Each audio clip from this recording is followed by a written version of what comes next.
Good afternoon, everyone. It's our pleasure to welcome you to the stand of Luxembourg delegation to the Singapore FinTech Festival. And I hope that you're going to find an interesting discussion today. Have a great pleasure to welcome Amanda Yeung today, who is a regional European manager and country manager of dtcpay in Luxembourg and obviously in Singapore. Amanda, good afternoon. Good afternoon, Andrey. How do you do? Many thanks for coming. Oh, yeah, well, sure. Singapore is my second home. Luxembourg is my first home, but very happy to see a lot of Luxembourgers here in this booth. Thank you very much.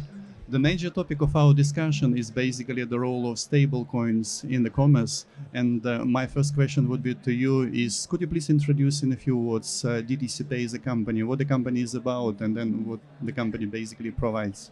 Yeah, sure. dtcpay is headquartered in Singapore, where we are right now. So welcome to Singapore. So we are a MPI, Major Payment Institution, licensed by the MAS, Monetary Authority of Singapore. We have almost all the permissible type of the activities, including the digital payment token, meaning the crypto service. Many thanks, Amanda. I know that your company sits somehow in the crossroad between the fintech companies and then payment ecosystem. And then, let's say, from your point of view, how do you see what are the major drivers for the adoption of stable coins, specifically in Asia and in Singapore specifically? What are driving them? So yeah, sure. I think so stablecoin, some people think that this is very American product, but indeed, I think that most of the use is outside of US. And this is predominantly also used in Asia, in Singapore as well. So I think when we look at also stablecoin, if we look at also a bit of the history where this is initiated, this also come like at the time around 2010, when the crypto world become really popular, and then some people like they make their profit from the cryptocurrency.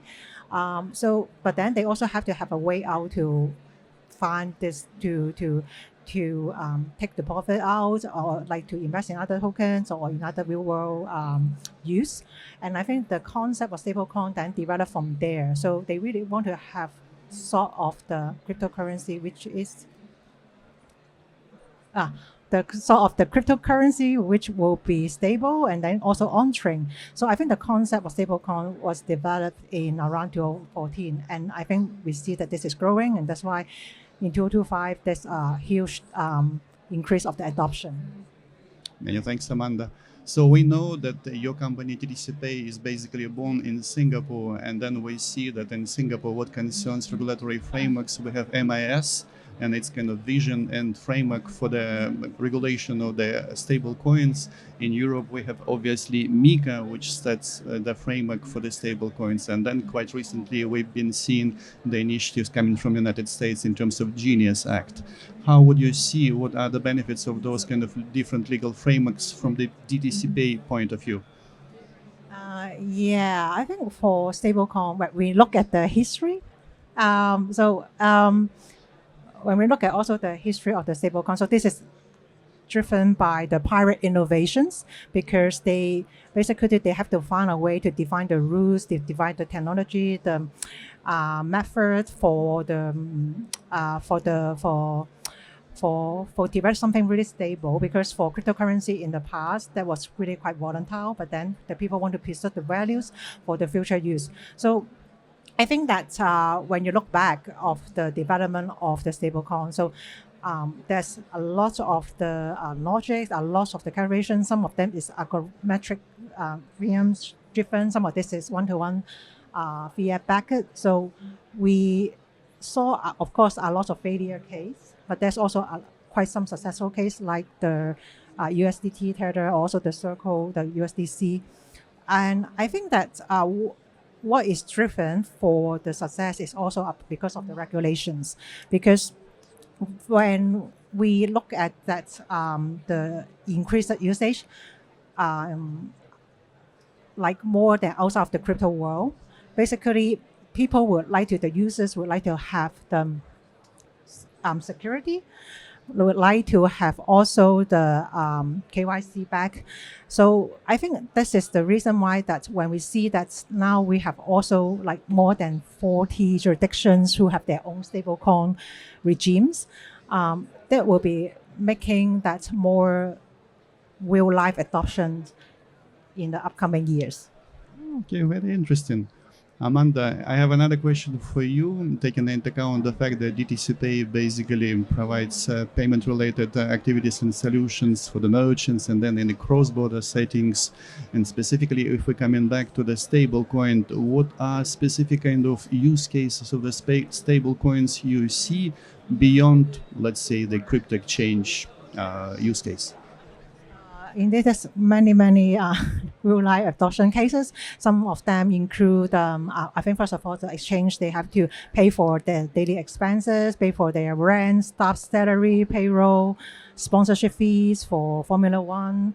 And of course, I think that we see a lot of them suppliers receiving stablecoin because they may not have the very efficient payment system in their own jurisdictions, and then they also have no access to the US dollar. I think thirdly is more about then I think that this also developed into the to some of the large value transactions. For example, we see that for some luxury car dealerships, so some customer just want to buy a car in Singapore now, like with 2 millions, but then it's almost very difficult, or I think it's almost impossible to pay everything by credit card. I think for bank transfer, this take at least 1 or 2 days because of the large amount. So I think the stablecoin payment solutions solve this issue. So the customer can pay with their balance. I think the merchants can also receive the fiat immediately. So I think that will help really the real life usage. And of course, you have many also others. We have also other usage. For example, like now, people can also buy a coffee, buy orange juice with their stablecoin balance, immediately swap it into the fiat currency. It's very exciting. Many thanks for your insights.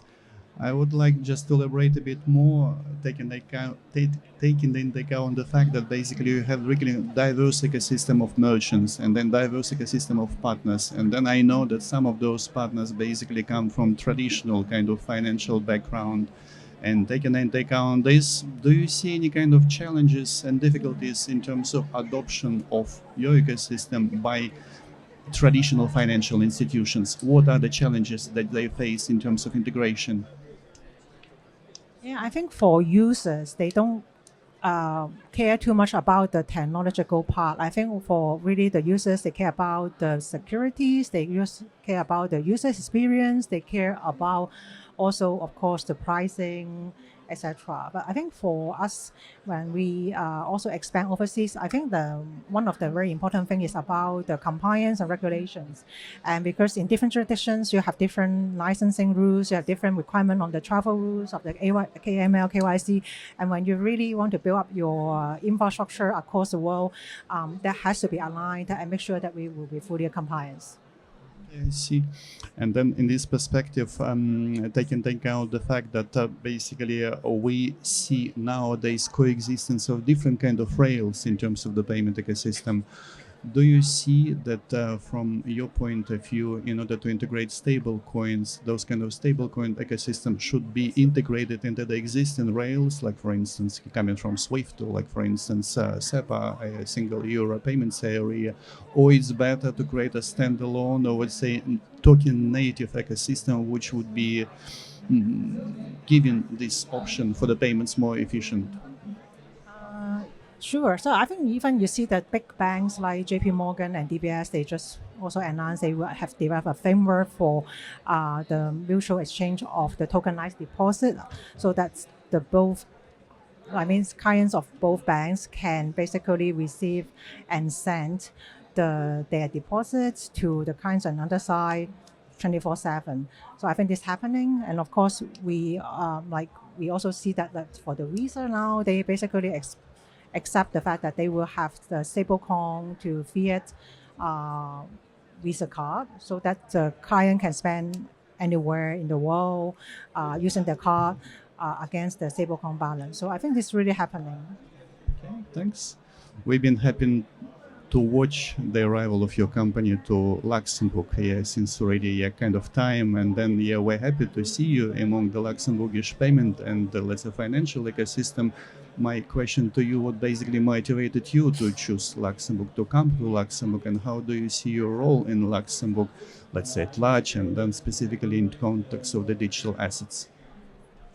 So first of all, the disclaimer, I have to make a disclaimer. I'm a bias because I also Luxembourger somehow. So this is a little bit, but I think to be also neutral, because when dtcpay Group decided to expand overseas, particularly in Europe, we also make our feasibility study. And so we look for jurisdictions which is open for like new change, and they will also develop their own regulations. I think Luxembourg really tick the box. And indeed, I think that when we are facing the innovation, sometimes you may have some questions. And I think for regulators like CSSF, also like the Luxembourg community, like we are in LFF and LOF here, they are very, very friendly, open to help to answer this question. So I think, I hope that we make a good choice. So we just get our EMI license 2 weeks ago. So hopefully we will continue to have all of your support to help us to have a long-term growth in Europe. And thanks. I very much like your T-shirt, let's say, showing the bridge between Luxembourg and Singapore, which basically showcases the kind of relationship. I will try to get you too, okay? Okay, many thanks. But indeed, so I'm thinking about that basically we're similar countries in terms of, let's say, maybe mentality, in terms of kind of innovation mindset, and in terms of kind of regulatory approaches to the innovations. In your opinion, what Singapore and Luxembourg can do together jointly in order to, let's say, facilitate the adoption of the stable coins? Yeah, I think it's like what we are doing today, all coming here, attending, meeting, communication, exchange. I mean, I just attend the sessions like with 3 regulators in the same panel to understand what's happening here. I think that is really helpful because I think it is really global. I mean, the product is very global. So have the alignment of the recent development, and so that you can also have the alignment of the regulations would be really helpful. And then I think this also help everyone, like all the stakeholders, to understand what's happening, so that we can, foster the innovation. I'm excited basically with the usage of stablecoins in Singapore. And then maybe my final question to you would be: when do you think whether or if we and when we're going to see a situation when a taxi driver in Luxembourg or in Europe would accept for the payment a stablecoin, in your opinion? So, from our knowledge of about our Luxembourg taxi driver, I think they are quite open to accept new forms of payment. So that will be very soon. I'm very confident. Many thanks to you, Amanda, for your great insights. Many thanks to all participants of our stage. So it was a pleasure to host you. I wish you a nice continuation, and looking forward for the cooperation with you here and beyond. Many thanks to all of you. Thank you, Andrew.